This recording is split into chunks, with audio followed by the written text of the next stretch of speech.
I was never nervous watching Greg play hockey. When it comes to the physical part of the game, I worried about other people more than I worried about Greg, because he's tough. He's really tough. I always looked at my role with Greg as helping him accept the reality of his situation, but not be limited by it.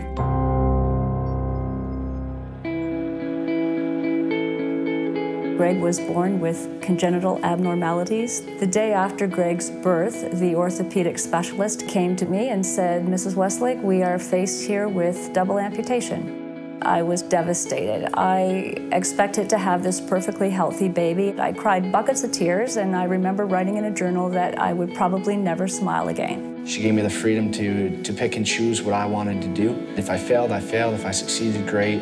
But she always gave me the opportunity to try. We tried every able-bodied sport I can even think of. He played most of them successfully and had fun, but I was always looking for something else. For me, it was just, what can I play that will allow me to compete at the highest level? I said, if it's important to you to win a championship, there's probably a sport where you can do that, and we just have to find it. So that was my goal. And that's why transitioning to sledge hockey was one of the best things for me, because it just allowed me to be the exact athlete that I always envisioned myself being. Torino was my rookie season. I still remember getting goosebumps walking out through that tunnel. They were underdogs going in. At that time, Norway was a powerhouse, and then they were facing Norway in the gold medal game. I was able to score a goal in that gold medal game, which was huge. You get your gold medal, you get the flowers. I kind of saw my mom in the corner of my eye about 3-4 rows up from the glass. The volunteer jumped up on the first ledge, tossed the bouquet to me.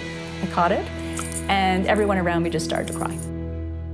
Then the next big focus was Vancouver.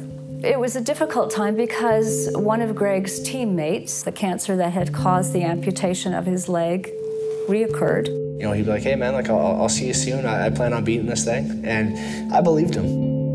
When we started in Vancouver, tremendous. Won our first game 4-1. It was great until the game with Japan. I think that we weren't well enough prepared to be in a close game against a team we thought we were better than. We panicked. Next thing you know, we made a really sloppy mistake.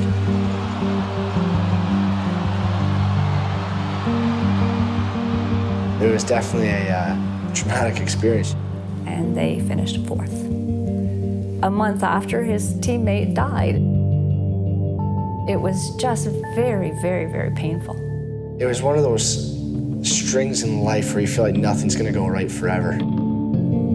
I think of Greg sitting in my house trying to come up with a speech for his friend's memorial service, and I have never seen him so sad in my life. The first thing I did was I asked my mom for help writing my speech. All of a sudden I felt like I was a kid again. She sat down beside me at the computer and I would tell her stories and she would help me write it. So without her, I don't think that I could have spoken at Matt's celebration. My mom is a part of my journey. The most meaningful thing she's ever done for me is let me go after whatever I want to go after. What makes me the happiest is that he has become a role model for both able-bodied and disabled kids. Being captain now, going into Sochi, I'm ready now. I know the feeling of having your heart broken, and you'll have to play pretty well to make me feel that way again.